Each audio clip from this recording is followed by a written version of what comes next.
Let's talk this through by speaking with African Affairs analyst Ademola Oshodi, who is joining me to discuss the war in Sudan. Thanks so much for joining us. The latest ceasefire attempt in Sudan has been met with further airstrikes and clashes. What are the factors contributing to the recurrent violence and the failure of previous ceasefire agreements? Thank you for having me. The factors are quite simple. First of all, it's trust. They don't trust each other. The rivals don't trust each other for keeping the peace accord. They sign it, but quite shortly afterwards, this accord is tested by each rival parties. So first of all, is trust.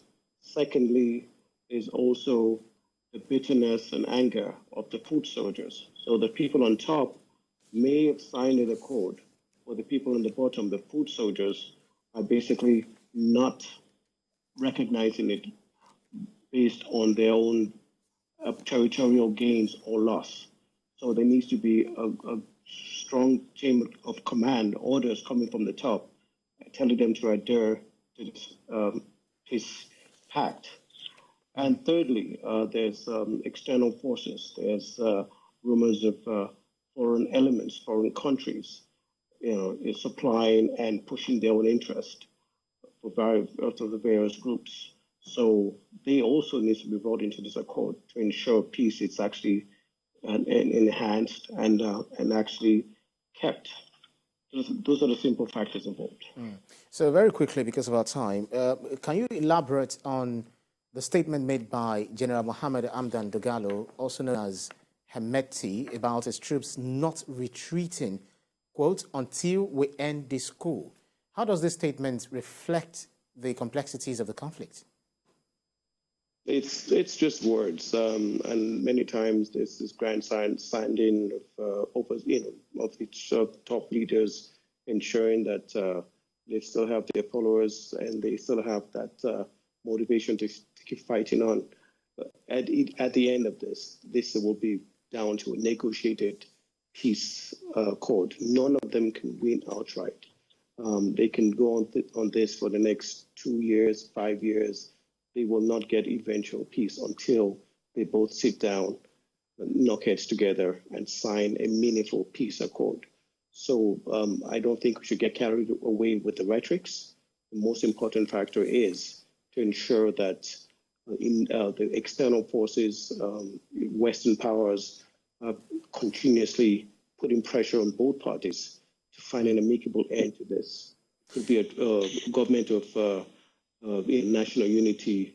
It could be both of them leaving the scene. Yeah, I want us to get to the end of this conversation very quickly because of our time. We're really out of time, but very quickly in just a few seconds, if you can tell us what steps you think can be taken to break this cycle of violence and create an environment conducive to meaningful dialogue and reconciliation among the conflicting parties in Sudan. We need respected external parties to bear pressure on them. They need people in the African region, African Union. They need people, former leaders, traditional leaders, tribal leaders, religious leaders of Sudan to bear pressure on both rivals. They need also their borders and people arming them and providing support to be bared on. They need Americans and the Europeans and the Africans to tell them to stop selling them weapons. They need also the coercion of the West, the dangling of the criminal court, and all sort of external judicial pressure to bear on both parties to lay down their arms. There also need to be a quite clear pathway towards appeasing both parties, what their concerns were in the beginning. Everybody should sit down and come to terms with it and move on. Africa and the region is really suffering. Absolutely. It's really caused a lot of humanitarian crisis for the Sudanese and also people who were there, other nationals who were there in Sudan and had to relocate to their own country, for instance, Nigerians. But then we have to leave it there. African Affairs analyst Ademola Oshodi, thank you so much for your keenness of insight. Thank you. Thank you.